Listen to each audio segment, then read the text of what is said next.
light coats this morning, won't need them this afternoon. Sounds great. I love that. Zach, you are becoming my best friend. You know that? It's gonna rain tomorrow. Oh, well, you know, no, it's not going to rain tomorrow. Okay. He only wants to rain on my day. Anyway, thanks for that weather update, and thank you all so much for joining us here this Tuesday morning for Delta Day Break. Glad to have you with us. I'm Jennifer Williams. Well, a Bolivar County man is facing murder charges today, accused of gunning down another man over the weekend. Jamarcus Johnson was taken before a judge yesterday. He's accused of killing 29-year-old Leonard Lewis. Authorities say Lewis died after being shot several times. That shooting happened Saturday night in Rosedale. Now, police have not released a motive in this case, and we could not confirm the amount of Johnson's bond, but family members say that bond was set at $500,000. In LeFlore County, another deadly shooting is under investigation today. This one happened after a wild car chase, leaving one man dead and another one wounded. WXVT's Brian Eccles has more from Greenwood. Of course, if you have any information about this shooting, you can call Crime Stoppers in Greenwood. That number is 1-800-222-TIPS. And remember, you don't have to give your name, and you could qualify for a cash reward. The fire department in Greenville is taking its investigations of arsons to a whole new level. Officials have hired a former police officer for that job. That's Detective Quincy Newsom. He started that job yesterday. A number of suspicious fires have been reported over recent months, and officials say this move will aid their investigation of those fires. Newsom is a transfer from the Greenville Police Department. You can also help with this investigation by calling Crime Stoppers or the fire station nearest you if you have any information about suspicious fires. Officials in Sunflower County, meanwhile, are cracking down on possible fire hazards. The owners of several vacant rundown homes in Indianola have been given notices. The property owners have been notified that they must appear before the Board of Aldermen and will be given 30 days to bring their properties up to code, or they'll have to tear them down. Indianola has been serving these notices for several years now, but they're now intensifying this effort to improve the image of their community. Now, 10 properties were on the agenda to be discussed at last night's Alderman meeting, along with notices to be served on the owners of more than 20 other homes. A citywide cleanup is also scheduled for the coming weeks. Meanwhile, in Greenville, scores of people turned out for a special meeting last night discussing the future of the public schools in Greenville.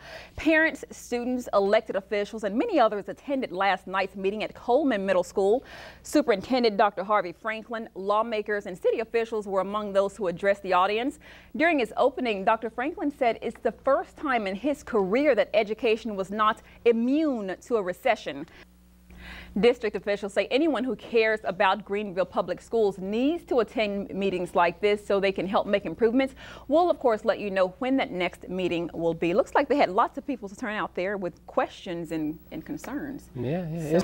Welcome back, Delta. We're glad to have you with us here this Tuesday morning. So this is the product of the fried chicken Asian salad. This is it. Actually, I'm going to finish it off right here. It's going to be fried. Exactly. Exactly. Yeah. It's delicious. Okay.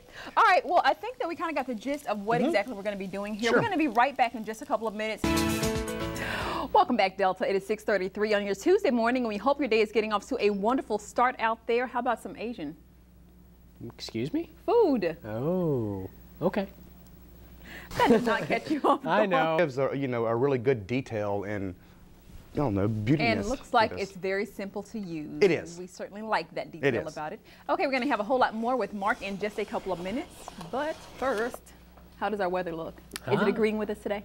You know, it is. It's going to be an absolutely beautiful day going our way. Look at that smile. It's going to be almost as raining as that. Oh, zing. Wow, you must be up to something. Fully a day where you stuff it in the backpack and you look like a giant turtle walking home. Is that right? Okay. All right, thanks for that weather update. and when you try to run with that on your back, it swings so awkwardly. Do not do anything to irk anybody today if you're going to do that, if you're going to pull that up one. Anyway, thanks for the weather update, and thank you all so much for joining us here this Tuesday morning for Delta Day Break. Glad to have you with us. I'm Jennifer Williams. We begin in Bolivar County, where bond has been set for a man charged with child molestation.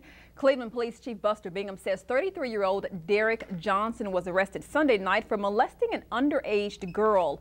Police have not said exactly how old that girl is or released any further details of that alleged molestation, but Johnson's bond was set yesterday at $10,000. Meanwhile, in Sunflower County, officials there with the State Department of Education are in town today. They'll be here, in fact, for the next 2 weeks conducting an accreditation audit. That audit comes after a number of complaints and protests earlier this month from parents. State education officials want to make sure that the safety, security, and educational interests of students are not being jeopardized. The audit could take until March 31st to complete.